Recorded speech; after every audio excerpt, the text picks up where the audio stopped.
بسم اللہ الرحمن الرحیم۔ نائک عصمت اللہ نے مجھے فلاح کا راستہ دیا اور ساتھ ہی ڈاکٹر مسعود الدین عثمانی رحمۃ اللہ علیہ کی ایک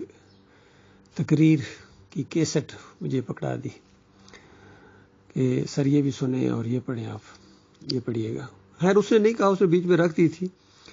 اور وہ جو اس نے مجھے بخاری کا سیٹ دیا تو اس کے اندر اس نے وہ کتابچہ رکھ دیا، تو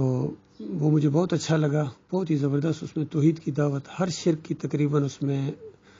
وضاحت کی گئی تھی، اور بڑا مختصر 4 صفحوں کا وہ کتابچہ تھا۔ پکار کا شرک، واسطے وسیلے کا شرک، نظر و نیاز کا شرک، اور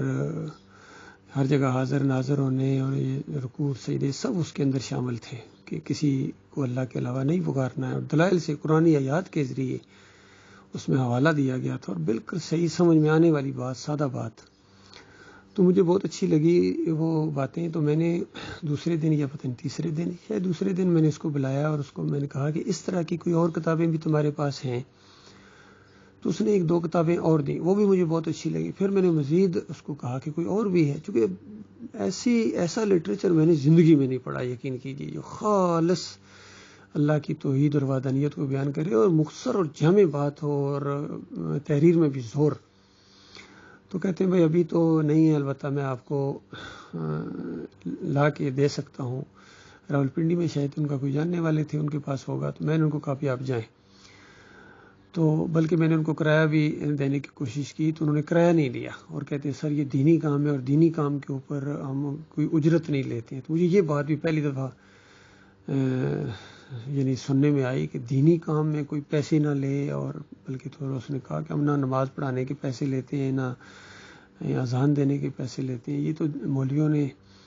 ایک کاروبار بنایا ہوا ہے۔ تو یہ باتیں مجھے بڑی عجیب سی لگیں اور اچھی بھی لگیں، یعنی کہ واقعی ایک عام سا یعنی ایک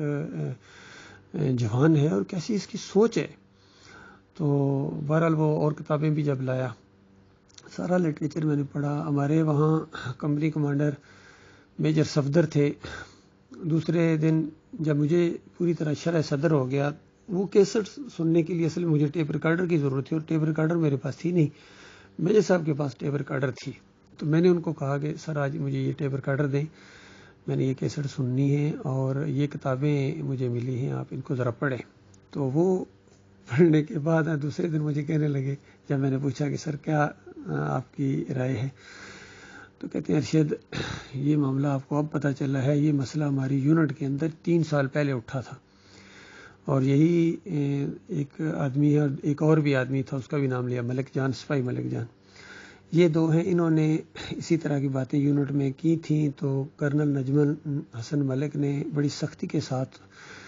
ان کو دبا دیا تھا، اور ان کو کہا تھا کہ خبردار آئندہ نہ یہ کتاب کسی کو دینی ہے اور نہ کسی سے بات کرنی ہے۔ تو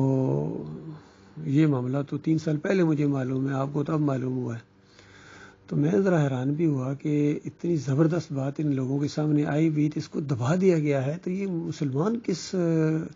سوچ کے ہیں کہ اللہ کی وحدانیت، اللہ کی توحید، رد شرک ان کو پسند ہی نہیں آ رہا ہے۔ تو بہرحال اپنی اپنی قسمت کی بات ہوتی ہے، اپنے اپنے نصیب کی بات ہوتی ہے۔ یہی وجہ تھی کہ انہوں نے کبھی اس چیز کا ذکر نہیں کیا تھا، اور یہ ایک اللہ تعالیٰ نے ایسا ماحول بنا دیا تھا، میرے سے یہ چیز آنی تھی ایمان خالص کی، تو میرے سامنے یہ بات اس طریقے سے آ گئی۔ بہرحال ساتھ ہی میجر صفدر نے کرنل نجمل حسن کو وہاں سے ٹیلی فون کر دیا کہ وہ معاملہ پھر ہمارے اندر اٹھ پڑا ہے جو 3 سال پہلے آپ نے دبا دیا تھا۔ تو گھنٹے 2 بھی نہیں گزرے ہوں گے کہ کرنل صاحب اپنی جیپ میں وہاں پہنچ گئے، اور بات چیت شروع کر دی گئی، یہ آپ نے کیا بات کی ہے، یہ کون سی کتابیں آپ نے منگوائی ہیں، اور یہ ان لوگوں کو تو آپ کو تو ان سے بات ہی نہیں کرنی چاہیے تھی۔ میں نے کہا سر کون سی ایسی بات ہے، یہ اگر کتاب ہے فلاح کا راستہ اس وقت تھا میرے پاس، میں کہا یہ ہے دیکھ لیجئے، اس کے اندر کون سی ایسی بات ہے جو قرآن اور حدیث کے خلاف ہے، اور یہ کوئی ایسی بات ہے، اللہ سے آگے کون ہے کہ اللہ کی بات بھی ہم نہیں کریں گے تو ہم کیا پھر کریں گے۔ یہی تو، بلکہ میں نے ان کو تھوڑی سی دعوت بھی دی، کیونکہ مجھے جو بات معلوم ہو گئی تھی اس کا میں نے ذکر کیا۔ میں نے کہا یہ بات تو قرآن کے پہلے صفحے کے اوپر لکھی ہوئی ہے، سورہ فاتحہ ہم پڑھتے ہیں، ایاک نعبد و ایاک نستعین، ہم کہتے ہیں اللہ سے مدد مانگتے ہیں، اللہ کے سامنے جھکتے ہیں، عہد و پیمان کرتے ہیں، تو اس کے بعد پھر یہ جو ہم یا علی مدد کا نعرہ لگانا اور اس طرح کے دم دم علی علی اس طرح لگانا، مجھے تو میری سمجھ سے تو یہ باہر ہے۔ تو اب کرنل نجم الحسن بذات خود ایک خاص طبقہ فکر سے تعلق رکھتے تھے، شیعہ مسلک کے تھے، تو ان کا تو یا علی مدد ان کا پورا دین ہے، تو وہ ذرا اور تھوڑے سے اس انداز سے کہ نہیں بھائی یہ یا علی مدد اس طریقے سے کہا جاتا ہے جس طرح دیکھو ہم اللہ تعالیٰ بھی اللہ میاں کہتے ہیں، اور کسی بندے کو کوئی بندہ آ رہا تو اس کو کہتے ہیں میاں ادھر آ۔ تو دیکھیے اس وقت حالانکہ مجھے اتنا دین کی زیادہ سمجھ نہیں تھی، لیکن پھر بھی فوراً میرے ذہن میں ایک بات ہے، میں کیا دیکھیے اللہ میاں، آپ خود ہی میاں کہہ رہے ہیں نا، کوئی قرآن میں میاں تو مجھے کہیں نہیں نظر آیا ہے، یا کسی حدیث میں کہ اللہ میاں کہا ہو، اور پھر میاں آپ کسی بندے کو کہیں اور پھر آپ دلیل دے رہے ہیں کہ اس سے یا علی مدد ثابت ہو گیا، تو ایسے ثابت نہیں ہوتا ہے۔ بہرحال انہوں نے ذرا اپنے انداز سے اس چیز کو لیا جس طرح پہلے بھی لیا تھا۔ بہرحال پہلے تو ان کو دبا دیا تھا، لیکن مجھے تو خیر نہیں دبا سکتے تھے، تو کہتے ہیں اچھا یہ کتاب مجھے دو، تو یہ کہہ کہ پھر وہ چلے گئے یونٹ چلے گئے۔ یونٹ ذرا دوسری جگہ تھی، یہاں ہماری ٹریننگ کمپنی تھی، بلکہ ساتھ ہی میجر صاحب کو کہنے لگے کہ ارشد کو یہاں سے نا اپنی کمپنی میں شفٹ کر دو، اپنے یونٹ میں شفٹ کر دو۔ وہاں مجھے پھر بلایا، دوسرے دن میں وہاں چلا گیا، پھر اسی طرح کی گفتگو اسی انداز سے ان دونوں کو بھی، ملک جان اور عصمت اللہ کو بھی بلا لیا۔ تو یعنی اس طریقے سے انہوں نے اس چیز کو دبانے کے لیے یہ طریقہ اختیار کیا، بلکہ مجھے کہتے ہیں آپ ابھی 2-3 دن، ابھی ویکنڈ آ رہا تھا، ویکنڈ چلے جائیں تو اس کے بعد انشاءاللہ بات ہوگی۔ اور بعد میں مجھے عصمت اللہ اور ملک جان نے بتایا کہ جب آپ چلے گئے تو کرنل نے ہمیں بڑی دھمکی دی اور کہا کہ تمہارے لیفٹیننٹ کے ساتھ تو میں جو کروں گا، میں دیکھتا ہوں یہ کیسے فوج میں رہتا ہے، اور تمہارے ساتھ بھی میں نپٹوں گا۔ ان دونوں کو وہ سینٹر میں، پنجاب سینٹر مردان میں وہ پوسٹنگ کر دی۔ اس کی بھی ایک لمبی کہانی ہے۔ وہاں جب وہ گئے تو وہ جب پوچھیں کہ آپ کیوں یہاں آئے، کیوں آپ کو بھیجا ہے یونٹ والوں نے، تو ظاہری بات ہے وہ بات تو بتانی پڑتی تھی، تو وہ بات وہاں بھی پھیل گئی۔ انہوں نے پھر ان دونوں کو یونٹ میں بھیج دیا کہ ہم ان دونوں کو نہیں رکھتے ہیں۔ تو جب یہ یونٹ میں واپس پھر آ گئے، انہوں نے یہ مجھے بتایا بات کس طرح ہوا ہمارے ساتھ۔